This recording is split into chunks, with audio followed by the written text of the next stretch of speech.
제가 얼마 전에 depth vs width 뭐 이런 얘기를 한 적이 있습니다. 기업 분석할 때 뭘 우선시 해야 되는가. 그래서 이제 depth가 더 일단은 먼저 우선돼야 되고 나중에 width를 해야 된다. 뭐 이런 얘기를 했는데 물론 이 녹화본이 먼저 업로드가 될지 이게 업로드가 될지 모르지만 이런 맥락에서 제가 얘기했던 게 depth가 근자감 혹은 자신감을 형성하는데 가장 큰 기반이 된다라는 얘기를 한 적이 있어요. 그만큼 투자에서는 자신감이 굉장히 중요합니다. 내가 누구와도 비교하지 않을 수 있고 내가 정말로 이런 방식으로 해나가면 되게 좋은 성과를 낼 수 있다라는 자신감이 있어야, 물론 또 그 자신감이란 게 이 뎁스에 기반해서 내가 리서치를 굉장히 깊게 한다는 그런 근자감을 만들어주고, 그 다음에 이거 플러스 경험들이 계속 쌓이면서 이 가치관으로 바탕에서 투자를 해봤더니 이렇게 하니까 되더라라는 믿음들이 10년 정도의 사이클을 겪으면서 이렇게 해보니까 되네, 정말로 되는구나, 그걸 이제 다시 반복하기 시작하면서 자신감이 정말로 쌓이는 건데, 그때부터는 다른 길을 쳐다보지 않고 자기만의 알고리즘을 계속 굴릴 수 있다, 이런 얘기를 했었죠. 이런 자신감이 중요한데, 이 비슷한 맥락에서 제가 우연히 생각이 난 얘기가 있어서 한번 얘기를 해볼까 합니다. 비교하는 마음이라는 게 저는 굉장히 투자의 걸림돌이라고 생각하거든요. 그래서 이 얘기를 한번 해보겠습니다. 자, 우리는 예전부터 비교당하는 삶을 살았습니다. 석차를 매기고 몇 등 안에 들어갈 수능을 잘 쳐야 좋은 학교를 가고, 직장이나 어디에서도 항상 평가를 받고 하다 보니까 비교당하는 게 익숙하고 나도 남과 비교하게 됩니다. 저도 사람이 이상 이런 것에서 벗어나지 못했는데, 투자는 재밌는 게요, 다양한 방식을 추구하는데 A, B, C, D, E 정말 다양하게 추구하고, 이 사람이 A를 하고 내가 C를 한다고 해서 이 사람이 만약에 A로 해서 엄청 좋은 성과를 냈어요. 내가 C를 한다고 성과를 못 내는 게 아닙니다. 왜냐면 여러분들이 알다시피 주가가 오르고 내리는 동안 사자, 팔자가 항상 같이 존재하잖아요. 여기서 사자가 있으면 여기 파는 사람이 있는 거니까. 어떤 사람은 어떤 구간에서 벌고 어떤 사람은 여기서도 벌고, 물론 이제 꼭지에서 잡아서 떨어지는 사람은 예외겠지만 대부분의 사람들이 각자의 방식으로 돈을 벌 수 있는 게 투자의 매력입니다. 제가 투자 세계에 진입하고 처음에는 이제 잘 모르니까 다른 사람들한테 배우려고 많이 노력을 하고 비교도 많이 했죠. 근데 시간이 지날수록 나만의 방식만 개척해 나가면 되는 게 아닌가, 이 개척자의 정신이 되게 필요한 부분입니다. 그러니까 여러분들이 여태까지 살아온 삶과 일반적으로 사는 삶과 하고는 좀 다른 부분이에요. 그래서 투자의 세계로 들어온 이상 남과 비교하는 생각을 좀 버려야 된다. 이게 무의식적으로 비교하게 되거든요. 여러분이 만약에 공감할 수 없다면 예를 한번 들어볼게요. 예를 들어 제가 예전에도 사례를 한번 들었지만 2012년 때부터 13년, 14년, 그러니까 2014년까지는 가치주가 굉장히 좋았다 했죠. 특히 2013년, 2014년이 좋았는데, 요때 저희 성과에 대해서 생겼던 오만함 플러스 2015년, 16년에 어떤 장이 왔었냐면 바이오 장이 왔는데, 누구나 자기가 강한 섹터가 있습니다. 제가 저번에 얘기했지만 서클 오브 컴피턴시에 해당되지 않는 종목들이 있을 수 있는 거죠. 그렇기 때문에 저한테는 바이오가 그렇거든요. 저한테는 쥐약입니다, 쥐약. 근데 이런 장이 왔다. 그래서 이게 막 성과가 좋아요. 회사에 있으면 이제 포트폴리오 매니저끼리 서로 비교를 당할 수밖에 없게 되는데, 그러면 이 섹터를 투자하는 사람들은 성과가 막 몇십 %씩 나는데 나는 성과가 거의 안 나요. 이게 계속 지속이 되기도 합니다. 근데 이거를 비교를 안 할 수 있다고 생각합니까? 이게 비교를 안 한다는 게 참 어려운 일입니다. 나도 모르게 비교를 하게 되죠. 이것만이 아니라 여러 가지가 있죠. 예를 들면 세계적인 투자자라고 한번 생각해보죠. 여러분이 지금은 이제 뭐 한국 주식을 하거나 미국 주식을 하거나 보통 하나를 하실 텐데, 만약에 여러분이 한국과 미국과 일본과 베트남과 등등등 이렇게 종목을 투자해서 글로벌 매니저들하고 경쟁을 하는 사이다. 그러면 이 상황에서 여러분이 나라를 잘못 골랐어요. 예를 들어 2015년 이후에 미국장이 계속 좋았는데 16년, 17년 해서 2021년 뭐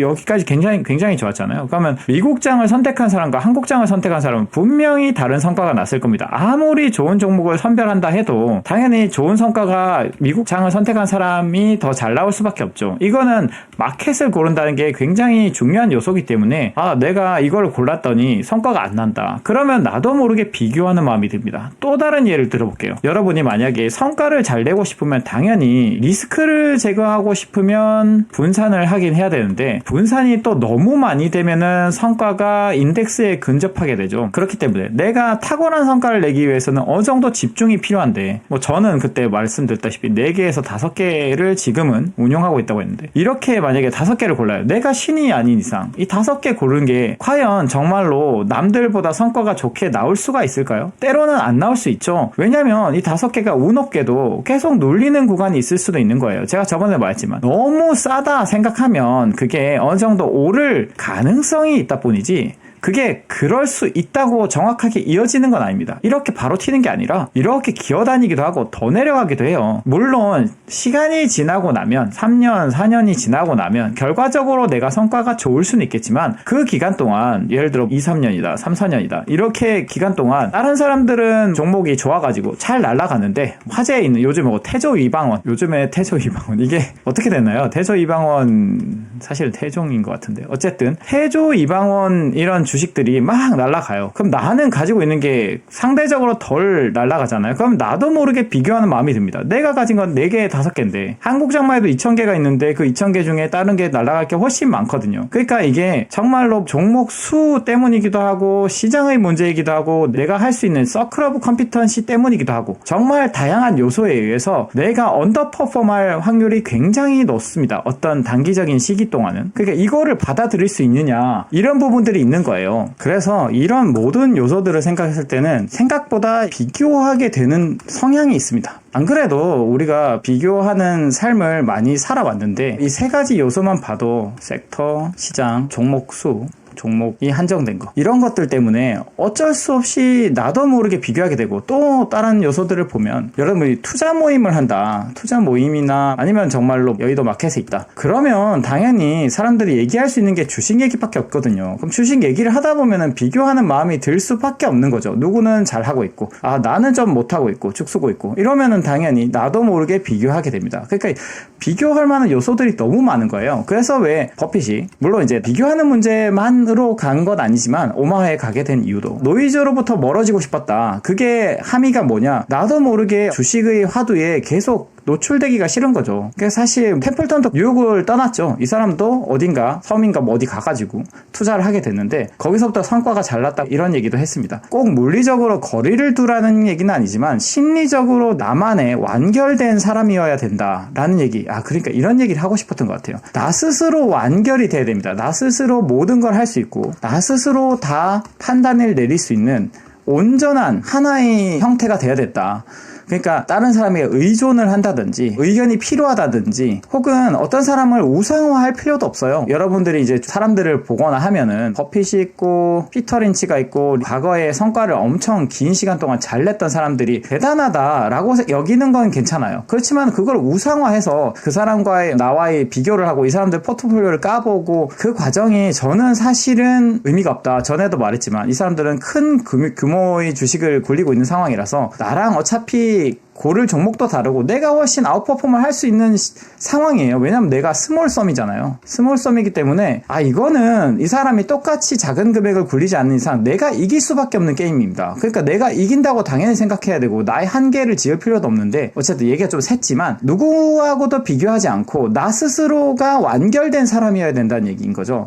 그래서 저는 사실 이런 얘기도 종종 하곤 했습니다. 버핏과의 식사 이런 거가 있었는데 과거에는 저도 너무 만나고 싶어 했어요. 버핏도 만나고 싶고 정말 잘한다는 하워드 막스나 클래스를 운영하는 사람들 실제로 만나가지고 가서 얘기 좀 들어보고 싶고 그랬는데 내가 내 스스로 어느 투자의 길을 완결을 시키면 거기에 집중하는 게 사실 더 좋습니다. 내 스스로 완결되는 거 이게 더 중요합니다. 이것만 되면은 이 사람들하고 대화할 필요도 사실은 잘 없다고 생각해요. 왜 그러냐? 첫 번째로 일단은 이 버핏이나 유명한 사람들은 정말 많은 매스 커뮤니케이션에서 많이 나왔고 많은 글을 남겼고 투자 서한 이런 것도 있죠. 말한 거를 누군가 스크랩도 많이 했어요. 그래서 사실은 더 이상 가서 물어볼 것도 없습니다. 이것만 다 읽어봐도 이 사람이 무슨 생각하는 사람인지도 다 알 수 있고 저번에 말했다시피 월터 슐러스도 그 영상 1시간 10분짜리만 봐도요. 1시간 10분짜리만 봐도 이 사람이 어떤 식으로 투자한 사람이었는지 알 수 있습니다. 그래서 사실은 만나서 물어볼 게 저는 없다고 생각해요. 한다면 그냥 내가 생각하는 생각과 너가 생각하는 생각이 비슷하니 이 정도 물어볼 수 있다고 생각하는데 그만큼 내 스스로 완결되는 게 중요합니다. 거장들을 무시하는 게 아니라 당연히 저도 이분들을 바탕으로 벤 그레이엄이나 잘했던 사람들을 하나씩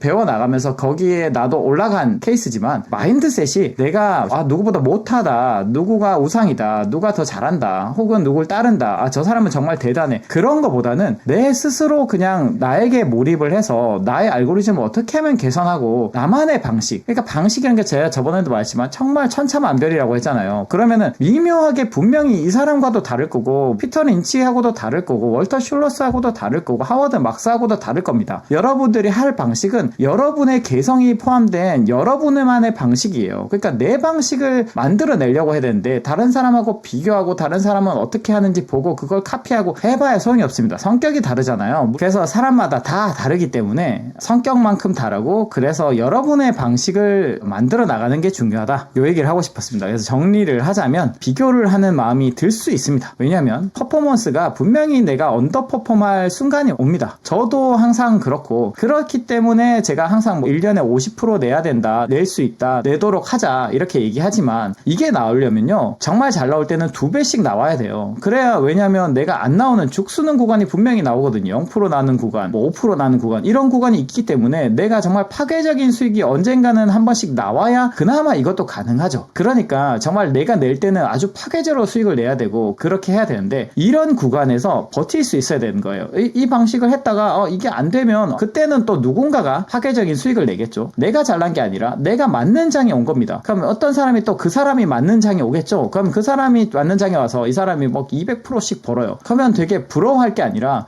이 사람에게 맞는 장이 왔구나. 나는 겸허하게 내가 그래도 잘하고 있는지 알고리즘만 체크하고 그 다음에 정말 싼 건지만 체크하면서 기다리는 겁니다. 그래서 주식은 인내심이 필요하다는 얘기도 하는 거죠. 그러니까 여러분들 자기에게 자신감을 가지고 물론 그 자신감이 근거가 있어야겠죠. 많은 경험과 종목을 뎁스 있게 분석하는 나의 능력과 그런 거를 개발하긴 해야겠지만 그 뒤부터는 나의 알고리즘을 개발하고 인내심 있게 기다리기만 한다면 이게 다시 자기만의 장이 와서 또 좋은 성과가 날 거고 그거를 종합했을 때 나중에는 자산이 커지면 20%대, 자산이 적을 때는 50%대 이렇게 성과가 날 수 있다. 이 얘기를 한번 하고 싶었습니다.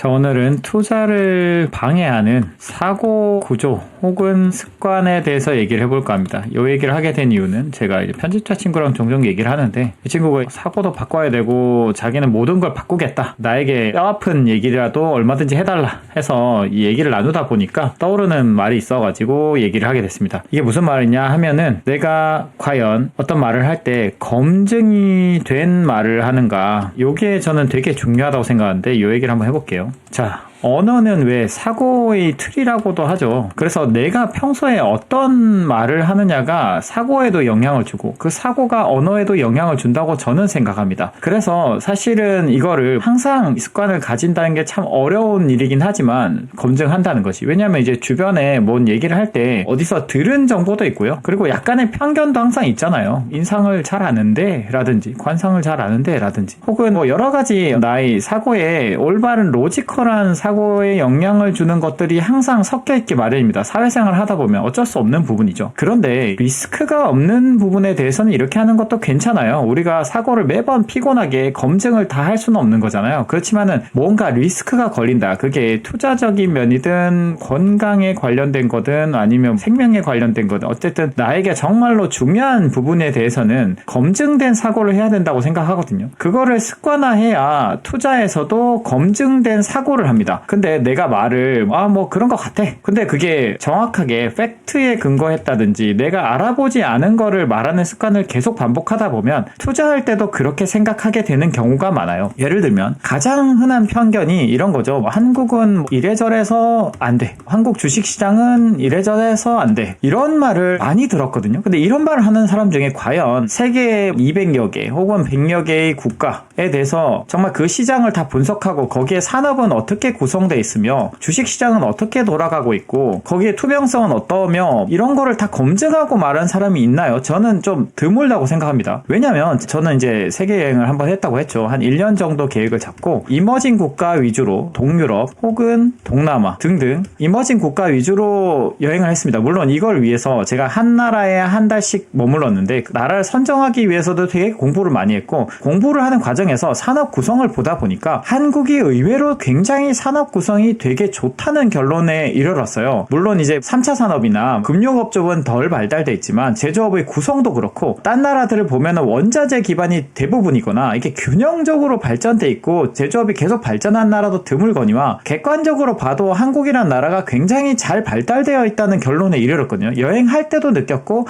준비하는 과정에도 느꼈습니다. 근데 저는 이런 얘기를 되게 많이 들었어요. 한국이 뭐 산업이 어째서 안 돼, 뭐 안 좋을 거야. 근데 그게 검증이 된 말인가요? 저는 그 검증을 하지 않고 말하는 것들이 너무 많다고 생각합니다. 이때는 제가 이제 정보 위주로 공부를 했었어요. 정성적인 부분이죠. 정치는 어떻고 여기서 어떻게 해서 발전을 해왔고 그 다음에 지금의 난제는 뭐가 있으며 인구는 어떻고 뭐 등등 이렇게 정량적인 것도 있네요. 여러 가지 부분들을 공부를 하던 과정이었다면 지금은 이제 또 이제 한국만 투자할 건 아니잖아요. 우리가 결국에는 한국이 만약에 좀 안 좋아지면 혹은 오버밸류가 되면은 딴 나라를 투자해야 되기 때문에 저는 다른 나라에 대한 공부를 꾸준히 해야 된다고 생각합니다. 그래서 지금은 약간 퀀트 베이스로 다양한 그래프들을 보고 있어요. 나라별로. 그거를 보다 보면은 또 그거에 관련해서 공부를 하려고 한국 사람들은 어떻게 생각하고 있고 논문을 쓴 사람이라든지 고민을 한 사람들은 어떻게 쓰고 있는가 했을 때 한국이나 중국이나 가까운 나라들, 미국은 가깝진 않지만 정신적으로는 가깝죠. 그 다음에 일본이나 이런 나라들에 대해서도 비교하면서 중국을 까는 글이나 일본을 까는 글이나 많이 봤지만 제가 본 데이터랑 전혀 다른 얘기를 하고 있더라고요. 그래서 저는 느꼈습니다. 아, 생각보다 정말 진지하게 분석하는 사람들도 정말로 모든 면의 데이터를 다 분석을 해보고 한 말은 아니구나. 그러니까 내가 의견을 받아들일 때는 내가 이거를 검증을 해보고 받아들여야 되는 겁니다. 이게 좀 피곤한 일이지만 모든 일은 그래요. 여러분이 탐방을 간다고 치죠. 탐방을 가거나 혹은 기업을 A, B, C를 비교해요. A를 위한 거죠. A를 분석하기 위해서 B, C도 보는 건데 물론 이제 필립 피셔 방식으로 여기 IR에 물어보고 여기도 물어보고 이게 여러 개를 취합하다 보면 그물처럼 어느 정도 정확도가 높아지는 방식은 되긴 되겠지만 그래도 누군가에게 물어본 그 부분이 좀 걸리지 않습니까? 누군가에게 물어봤다고 그게 맞다라고 받아들이는 건 좀 용납이 안 되어야 돼요. 그거는 나에게 힌트를 줄 수 있을지언정 내가 결국에는 검증을 해야 되는 거죠. 아, 이게 정말 맞나? 혹은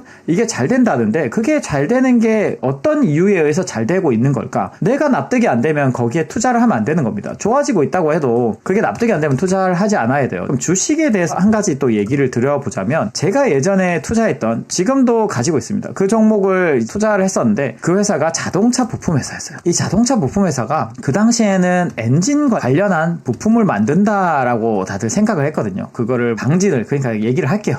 방진을 해주는 방진 부품 제품을 만든다 이렇게 생각을 했고 그 당시의 인식으로는 아 엔진이 이제 사라질 것 같은데 저는 첫 번째 생각 과연 전기차가 지배적인 차가 될까? 내연기관차가 정말로 다 없어질까? 첫 번째 의문. 두 번째 전기차가 된다고 하면 이 방진 부품이 필요가 없을까? 이것도 좀 의문이었어요. 왜냐하면 전기차도 분명히 모터에서 떨림이 있을 텐데 그 방진을 필요가 없을까? 근데 조금만 공부해봐도 경쟁사, 해외 경쟁사들이 1, 2, 3 있거든요. 그럼 찾아서 그 회사들의 IR 자료와 그 회사들이 어떻게 얘기를 했는지 그리고 그거에 관련된 자료들을 찾아보면 아 전기차로 가면 방진 부품 개수가 더 늘어나는구나 라는 인식을 할 수 있어야 됩니다. 근데 그 당시에 편견은 이 회사는 뭐 엔진 관련된 부품 만드는 회사고 그 엔진 없어질 건데 뭐 이 회사 안 좋지. 전부 다 이제 자동차 부품 하면 거의 다 엔진 관련한 회사가 많았고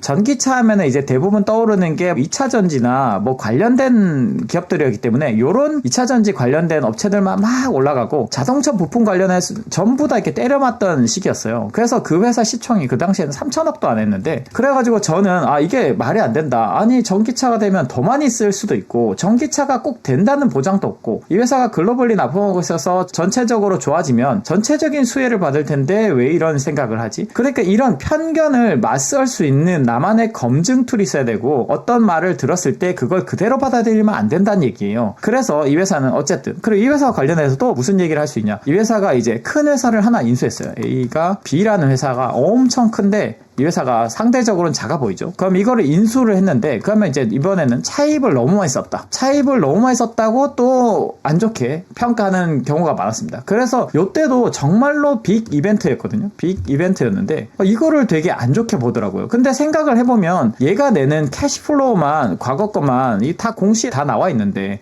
비상장 회사라 해도 캐시플로우만 다 검증을 해보고 어느 정도가 안정적인 캐시플로우인지 생각해서 거기에 이자 비용을 빼고 차입을 얼마만큼 갚을 수 있을지 그리고 얘가 가진 캐시플로우는 또 어떤지 다 해보면 A 캐시플로우, B 캐시플로우 이거 충분히 갚을 수 있는 상황이었거든요. 근데 그때는 기사가 굉장히 위험한 짓을 한다. 그리고 사람들도 그렇게 인식을 했기 때문에 주가가 오르지 않았겠죠. 그래서 이런 식으로 인식을 한다 이겁니다. 그러니까 어떤 상황을 볼 때 그 사실을 그냥 저렇다 타더라가 조금이라도 나의 논리 구조에 섞이면 여러분들은 올바른 판단을 하고 있지 않은 거예요. 이게 다 없어지고 내가 검증한 하나의 문장, 그러니까 제가 저번에도 이제 편집자가 발표를 할 때 어떤 문장을 만들면 그거에 대한 근거 자료는 엄청 많아야 된다. 백데이터가 되게 많아야 돼요. 백데이터가 되게 많고 한 문장이 만들어지는 겁니다. 그러니까 PPT를 제가 말할 때 그 친구한테도 조언을 했었는데 이거를 한 문장 쓰는 거를 한 땀 한 땀 정말로 내가 근거가 다 있는 바탕에서 하나를 짜내서 한 문장을 만들라는 얘기를 했었어요. 그래서 이렇게 구성한 게 5페이지에서 7페이지 하면은 그게 느껴집니다. 내가 아무리 백데이터를 여기 안 넣어도 내가 그거를 바탕으로 한 글인지 그렇지 않은 글인지는 느껴지기 마련이에요. 그래서 분명히 모든 문장들은 근거가 있어야 된다는 얘기를 이 친구한테 많이 했거든요. 그래서 여러분도 만약에 투자를 하든 세계에 대해서 분석을 하든 내 건강에 관해서 뭘 먹어야 될지 생각을 하든 간에 충분한 검증이 필요하다고 생각해요. 요 얘기를 하게 된 발단은 사실은 오늘 읽은 글 때문이에요. 오늘 인터넷에서 어떤 분이 이런 글들도 많아요. 이거는 이제 특정한 글이 아니라 예를 들어 애플을 자기는 7년간 투자를 했어요. 그래서 이게 굉장히 성공적이어서 난 이제 비슷한 기업, 이게 되게 어넬로지로 많이 쓰더라고요. 테슬라에 투자해서 또 성공을 할 거야. 여기서 허점은 한 번밖에 경험하지 않은 거죠. 이게 특히 요즘에 이제 장기 투자에 대한 홍보를 하면서 나는 장기 투자로 성공했고 앞으로도 성공할 거야 라고 얘기하는 사람들이 특징이 많은 검증을 거치지 않은 거예요. 애플이란 종목 한 종목이잖아요. 중간중간 좀 있었다 해도 많은 종목은 아닌 거죠. 사실 나의 어떤 논리를 만들고 그거를 실제로 검증해보면 이 논리가 틀릴 때가 많거든요. 제가 그래서 10년의 경험이 필요하다고 했죠. 논리를 객관적으로 보다 보면 내가 좀 틀린 논리를 세우고 있었구나. 그러면 또 다른 논리를 세워보고 그거를 검증해가면서 나의 알고리즘을 만들고 그때부터 돈을 버는 건데 최근에 갑작스런 상승 때문에 과도한 돈을 벌고 나면 그거에 대한 확신이 생겨서 많은 검증을 하지 않고 이거 하나 해봤더니 내 논리는 맞아 라고 투자하는 이것도 사실은 성급한 일반화고 그 다음에 검증되지 않은 사고입니다. 이게 같은 형태로 될 거라는 그 어넬로지도 약한 링크인데다가 그 다음에 내가 이걸로 성공했다고 해서 A라는 걸로 성공했다고 해서 B로 성공할 수 있다고 믿는 거는 어디 라스베가스 같은 데 가서 내가 한번 포커를 쳤더니 내가 잘했어. 하루 잘했는데 그러면 다음에는 나의 전 재산 한번 걸어봐야지. 이렇게 생각하는 거랑 똑같은 거예요. 많은 검증이 필요하죠. 종목들을 많이 보고 이런 것도 해보고 저런 것도 해보고 그래서 제가 저번에도 얘기했죠. 제가 베트남이나 해외 주식을 되게 관심 있게 본 게 제가 2013년, 14년이거든요. 아직도 제대로 투자하지 않았어요. 왜냐면 내가 여기서 잘 할 수 있을까 없을까를 검증해보기 위해서 매번 종목을 찍어놓고 그 종목이 잘 되는지를 봅니다. 그래서 그 종목들을 계속 트랙을 해가면서 내가 정말 내 논리대로 이게 흘러가는지 이 시장에도 통하는지 요거를 검증하고 있는 거예요. 그리고 나중에 투자에 나서겠죠. 그만큼 신중하게 해야 되는 게 내 자산을 지키는 일인데 한두 가지 종목을 해보고 내가 이거 된다 너네도 이거 해봐라 이렇게 설파하는 건 저는 좀 안 좋다고 봐요. 자기 혼자 그렇게 하는 건 자기가 떠안아야 되는 리스크니까 상관없지만 다른 사람들한테도 그걸 프로모트한다? 그거는 좀 잘못된 가치 투자를 좀 잘못되게 말하는 분들이 많아서 저는 좀 속상했습니다. 장기 투자만이 답인 것도 아니고 종목을 많이 검증하지 않아 놓고 그 종목만 계속 파는 것도 좋은 투자는 저는 아니라고 봐요. 그래서 얘기가 멀리 돌아왔지만 어쨌든 결론을 짓자면 검증되지 않은 말을 하는 거 제가 이 얘기를 편집자 친구한테 너무 뭐라고 많이 해서 좀 미안하기도 한데 검증되지 않은 말을 많이 하거든요, 이 친구가. 그냥 어떤 것 같다, 어떻다 하더라, 이런 말을 하는 거를 저는 주의해야 된다고 생각합니다. 그래서 이런 걸 주의해서 내가 정말 이 말을 할 때 이게 정말로 검증이 됐는지, 그 언어가 나의 사고에도 영향을 준다고 저는 생각을 해요. 그 사고를 바탕으로 우리가 투자를 할 거잖아요. 그렇기 때문에 이 사고의 틀을 굉장히 잘 만들어 나가는 게 중요하고, 이거를 정확하게 잘 만들었을 때 투자도 자연스럽게 따라오는 거지, 내가 돈 욕심을 내서 해봤으면 좋겠다 이렇게 해서는 저의 경험으로는 그렇게 해서 벌리진 않더라. 물론 또 저는 그렇게 돈에 대한 집착이 있거나 하진 않아요. 그래서 오히려 내려갈 때 별로 아무런 뭐랄까요, 심리적 영향이 없습니다. 그래서 사실은 어떻게 보면 돈 욕심이 그렇게 많지는 않아야 된다고 저는 생각을 해요. 투자를 할 때 있어서는 논리가 더 중요하고, 내 논리가 맞는지를 검증하는 게 더 중요하고, 돈은 거기서 따라오는 거다라고 생각을 하면 조금 더 투자가 좀 더 초연해지고, 내려가든 올라가든 투자에 대해서 좀 더 내가 내 논리를 검증하는 데 더 집중을 할 수 있을 거라 생각합니다.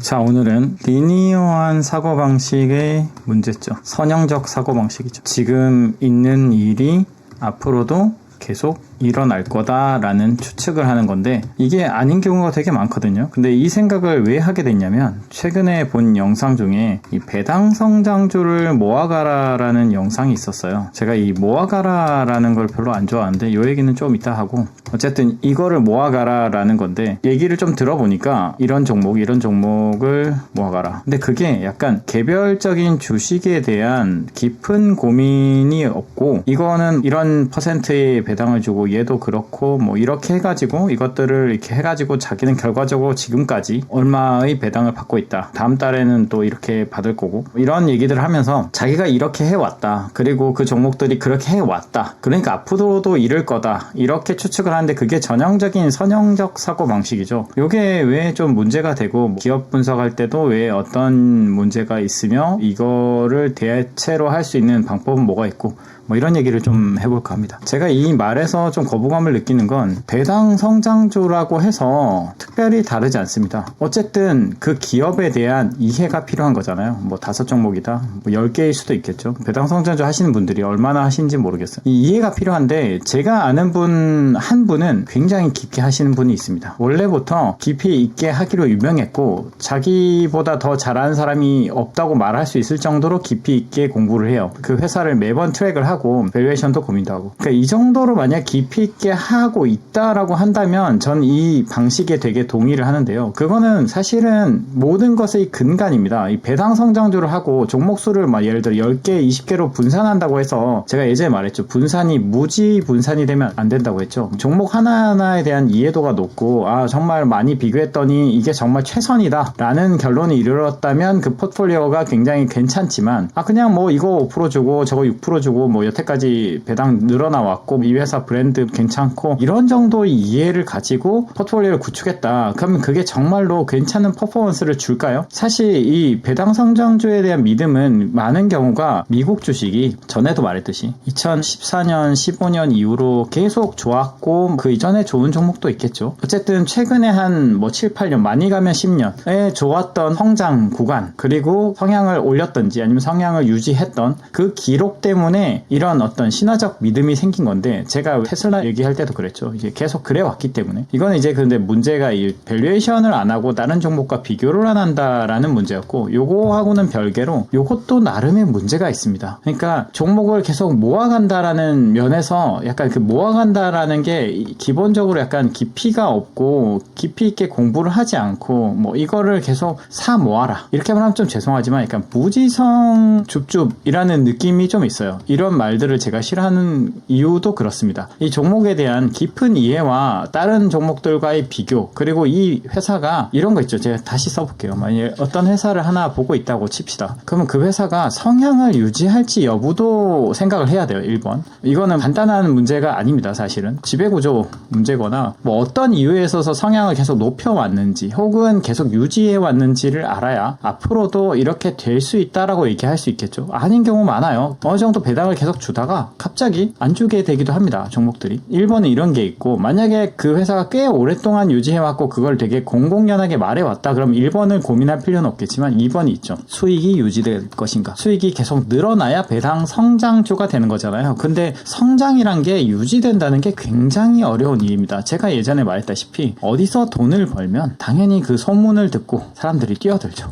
그러면 경쟁이 격화가 되고, 굉장히 강한 해자가 있지 않고서야, 심지어 그 굉장히 강한 해자가 있는 업체들도 강하게 목숨을 걸고 덤비면 한 2, 3년은 안 좋아질 수 있겠죠. 더 길면은 더 안 좋아질 수도 있고 꽤 오래 걸리는 경우도 있습니다. 우리나라로 치면 동서 같은 경우도 예전에 몇몇 경쟁사가 들어왔었죠. 한 번 들어왔고 A가, 그 다음에 또 B라는 회사가 한번, 커피 믹스 시장은 워낙 탐나는 시장이기 때문에 한 번씩 들어왔었고, 그게 굉장히 잠식을 했었어요. 마켓쉐어를. 그 시간 동안은 당연히 실적이 잘 안 나오겠죠. 근데 이 친구들이 다 나가고 나면 다시 회복을 하거나 더 리바운드를 할 텐데, 어찌됐든 그만큼 마켓쉐어가 80% 이렇게 점유하고 있는 회사들조차도 도전을 받기도 합니다. 그러니까 사실 이 수익이 물론 또 이렇게 리바운드만 해주면 다행이겠지만, 만약에 정말로 산업이 되게 장밋빛 전망을 가지고 있다고 치죠. 그러면 초반에는 자기가 선구자기 때문에 계속 올라갈 텐데, 다른 업체들이 막 들어오면서 과연 그 수익이 유지될 것인가, 이건 정말 다른 문제입니다. 그리고 또 다른 문제가 있죠. 경쟁의 문제를 떠나서 우리 경제도 왔다 갔다 하죠. 그러니까 사실 대부분의 회사는 생각보다 이렇게 가는 것보다는, 정말로 계속 성장을 해주면 결과적으로 이렇게 간 경우는 있겠지만,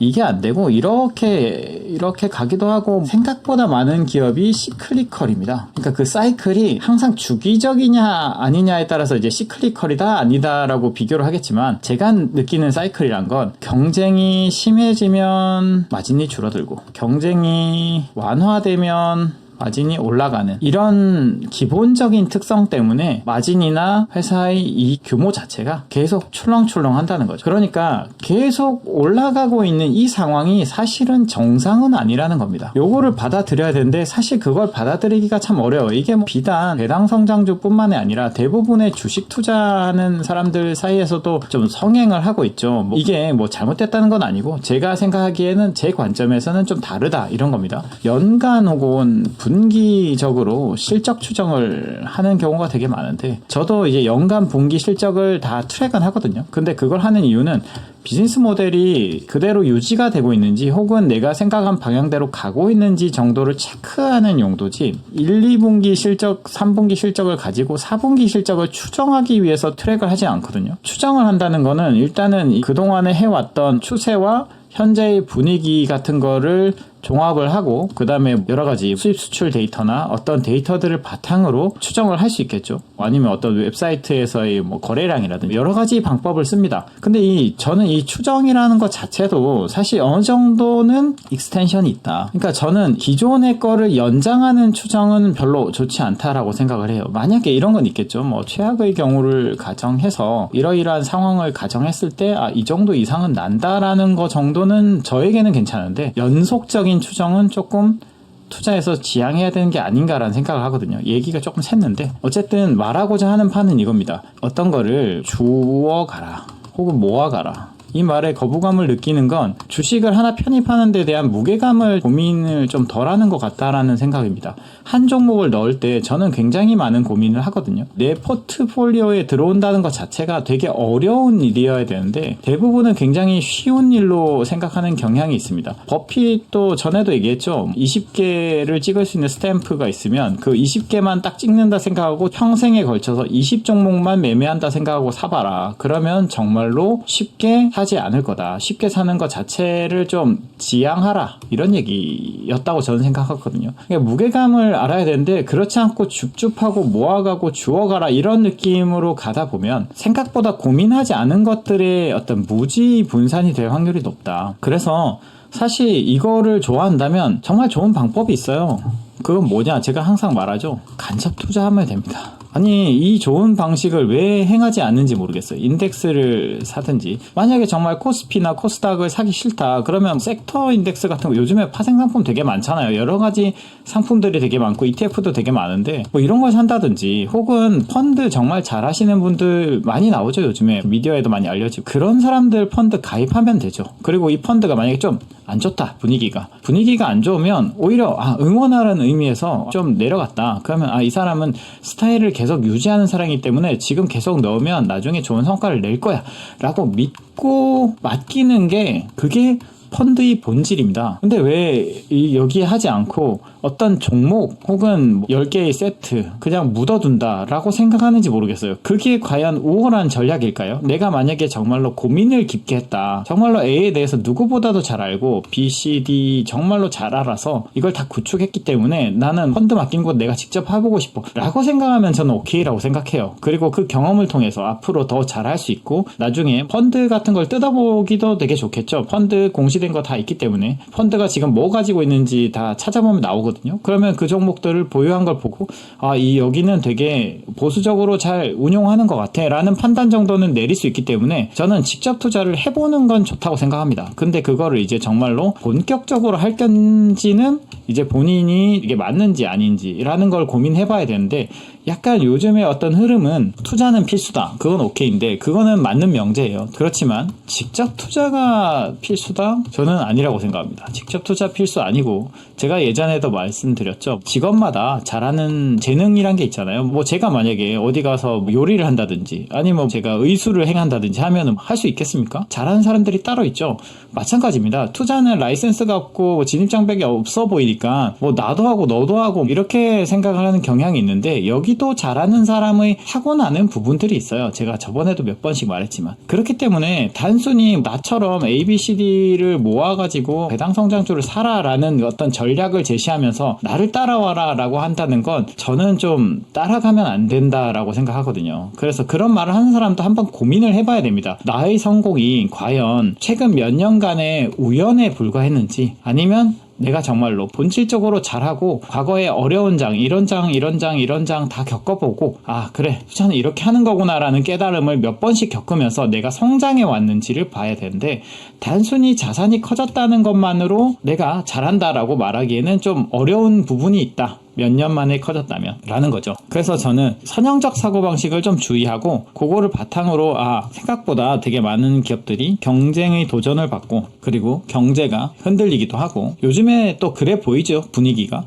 그러니까 이런 것들이 있기 때문에 내가 생각한 그렇게 깨질 수 있다. 그래서 이 회사의 배당 성장이 계속돼가지고 나중에 5%, 6%, 7% 이렇게 나올 거라고 가정을 했는데, 몇 년 까놓고 보면은 나중에 내가 생각한 가정대로 가지 않을 확률이 되게 높다라고 생각합니다. 한 기업만 봐도 그런데 배당 성장이라는 포트폴리오를 운영한 사람들 보면 막 10개, 20개 그렇거든요. 그럼 그 종목, 저는 한 종목만 봐도 내가 생각하지 않은 방향대로 갈 때가 되게 많아요. 특히 저는 2011년 한창 열심히 했을 때 요때 봤던 종목들이 지금 이제 2021년 이후 다시 보면은 정말로 다른 길로 간 경우가 너무나도 많았습니다. 그래서 제가 이제 뼈저리게 느끼죠. 비즈니스 모델 좋고 잘 될 거야 뭐 이렇게 했다는 어떤 그런 생각들이 생각보다 잘 들어맞지 않을 수 있구나, 확률이 되게 낮을 수 있구나 라는 생각을 많이 하거든요. 그래서 어쨌든 리니어한 사고방식을 좀 주의했으면 좋겠다 라는 생각으로 녹음을 하게 됐습니다.